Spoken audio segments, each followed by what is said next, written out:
Les points crâne. Il semble que pour la première fois de son histoire, la France peine à faire de nouveaux Français à partir d'enfants ou d'adultes d'origine étrangère. Les Polonais, les Italiens, et pas seulement depuis le 19e siècle, non, les Allemands, sont devenus Français. Pourquoi? Parce qu'ils voulaient le devenir. Et ils voulaient le devenir parce qu'ils adhéraient à un projet national qu'ils s'appropriaient. Le but de vivre l'histoire ensemble, c'est ça. Il faut savoir que ces enfants, ces jeunes, d'origine, je sais pas, algérienne, sénégalaise ou malienne, lorsqu'ils retournent dans le pays qui était celui de leurs parents, le plus souvent, ils sont complètement perdus, n'y retrouvent aucune racine et sont considérés assez souvent par la population de ces pays d'origine comme des étrangers. Donc il est urgent de dire la France à ses enfants et ça leur plaît. Versailles, c'était le palais des rois de France et c'est là que le roi Louis XVI habitait avec sa cour lorsque a commencé la Révolution française. Donc les 2 jours, vous l'avez compris, on va vous parler de la Révolution française aujourd'hui et de la Révolution française, on en parlera encore demain. Vivre l'histoire ensemble, c'est une activité qui est organisée pour les jeunes, un peu de tous âges. Lors de la dernière sortie, le plus jeune avait 7 ans et le plus âgé 19 ans. L'idée donc de vivre l'histoire ensemble, c'est de faire connaître la France en racontant son histoire, ses grandes heures, et de partager ces grands moments avec ce public qui ne connaît absolument rien de ce passé du pays qui est maintenant le leur ou qui est appelé à le devenir. Pendant les vacances scolaires, nous avions organisé 2 journées sur le thème de la Révolution française.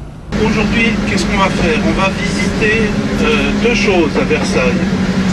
Premièrement, le château et le parc. Le parc est magnifique, le château très beau et un peu impressionnant. Il y a beaucoup d'or, beaucoup de choses très, très riches, très belles. Un peu comme le palais de l'Élysée maintenant. Vous savez, les chefs d'État souvent sont hébergés dans des bâtiments très prestigieux, très impressionnants. Il ne suffisait que d'une chose pour entrer voir le roi. Il ne payait pas, on pouvait lui donner un petit billet en lui disant... Pas un petit billet d'argent, oui, pas un petit billet d'argent, une petite lettre. Comme ça, voilà. Et il fallait porter un chapeau. La seule obligation, c'était d'avoir la tête couverte. Les femmes avec une coiffe, ça s'appelait une coiffe, ce qu'on mettait sur la tête, et les hommes avec un chapeau. Parce que, donc toi, tu aurais pu rentrer, tu vois.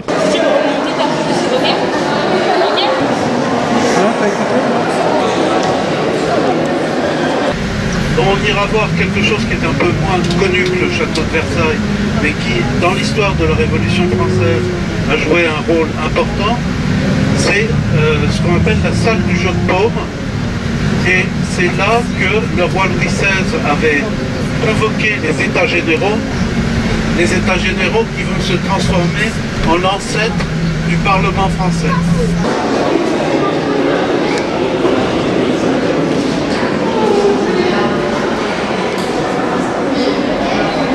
On nous prête une salle pour projeter un film qui a été fait pour le 200e anniversaire de la Révolution en 1989.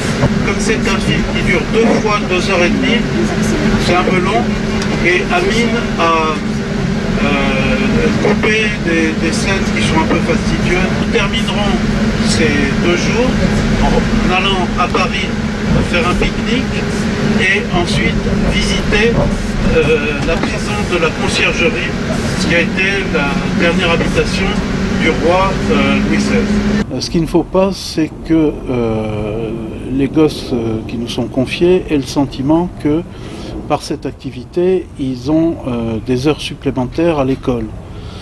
Il faut donc leur plaire, les séduire, les faire aimer ces moments, les faire aimer les personnages, peut-être pas tous indistinctement, mais en tout cas les leur présenter, parce que ce sont ces Français-là qui peuvent, je pense, les entraîner dans la bonne direction.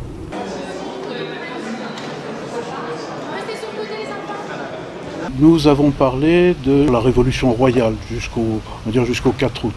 La deuxième journée était consacrée à la terreur, la conciergerie, où nous avons visité le musée qui présente la prison où la reine Marie-Antoinette a fini ses jours.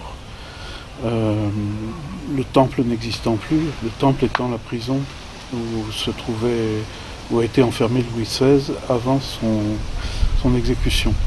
Le groupe que nous accompagnons comptait une vingtaine d'enfants et de jeunes. On était un petit peu anxieux de savoir comment cette présentation allait les intéresser.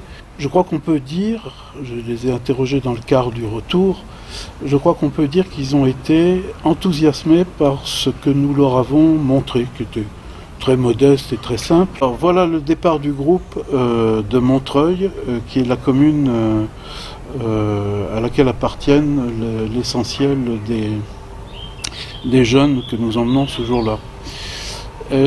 C'est un peu le quart d'heure bureaucratique que vous voyez là, parce qu'il faut s'assurer que les enfants qui sont présents sont bien envoyés par leurs parents et que leurs parents nous missionnent en pleine connaissance de cause, qu'ils nous autorisent, c'est un détail mais il peut avoir son importance, qu'ils nous autorisent à les photographier ou à les filmer pendant ces visites, qu'ils nous autorisent à les faire déjeuner, étant entendu que sont assorties à ça souvent des prescriptions alimentaires particulières, que nous respectons bien sûr. Je peux prendre votre adresse, ça vous embête? Non, ça ne m'embête pas. 5 années dans Merci. Que nous nous appliquons à faire aussi ponctuellement, de leur raconter l'histoire de grands Français originaires de leur pays d'origine. On a consacré une demi-journée à Abdelkader. Il est prévu de leur parler de Léopold Senghor. L'idée étant de montrer que le choix de la France ne date pas d'aujourd'hui, mais qu'ils ont de glorieux ancêtres qui ont été de grands Français, puisque Abdelkader, qui pourtant était un opposant farouche à l'invasion coloniale française, a terminé Grand Croix de la Légion d'honneur et l'un des partisans de Louis-Philippe, puis de Napoléon III. Qui sont ces enfants, qui sont ces jeunes? Pour la plupart, les gens du noyau de base sont des cadets de l'association nationale Laissez-les servir, qui a été fondée et est présidée par le capitaine Nouroudine Abdouloussen, capitaine de l'armée française, capitaine de réserve de l'armée française. De plus en plus, comme nous avons des demandes un petit peu de tous côtés, de nouveaux jeunes viennent. Nous avons emmené des jeunes visiter le château des Ducs d'Orléans à Dreux, visite au cours de laquelle nous avons été accompagnés par le prince Jean de France, qui est l'héritier de la famille royale française. Et une bonne partie des jeunes qui avaient connu Vivre l'Histoire ensemble par le capitaine Nouroudine Abdouloussen n'avaient pas eu encore d'activité dans l'association. Le cycle Vivre l'Histoire ensemble est un cycle qui rassemble des cadets de Laissez-les servir en premier lieu, mais qui est ouvert à, je serais tenté de dire, à tous ceux qui souhaitent y participer.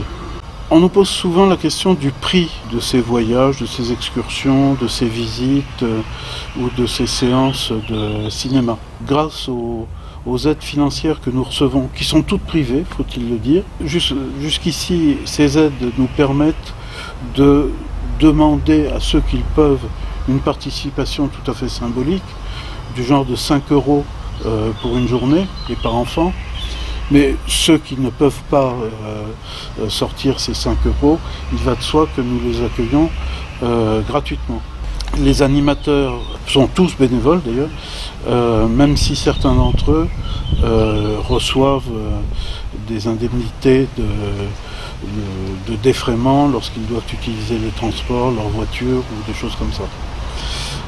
Et puis il y a bien sûr le transport et les repas qui représentent la vraie dépense de ces journées. Mais jusqu'ici nous avons pu faire face à ça grâce encore une fois à tous les mécènes qui nous soutiennent. Ce qu'on peut dire, c'est que il y a une demande très forte pour ces sessions d'initiation à l'histoire de France, et qu'aujourd'hui on ne peut pas accueillir tout le monde, et donc notre espoir est bien de recevoir peu à peu des concours plus nombreux, de façon à permettre l'accueil d'enfants et de jeunes plus nombreux. Et ça prend bonne tournure.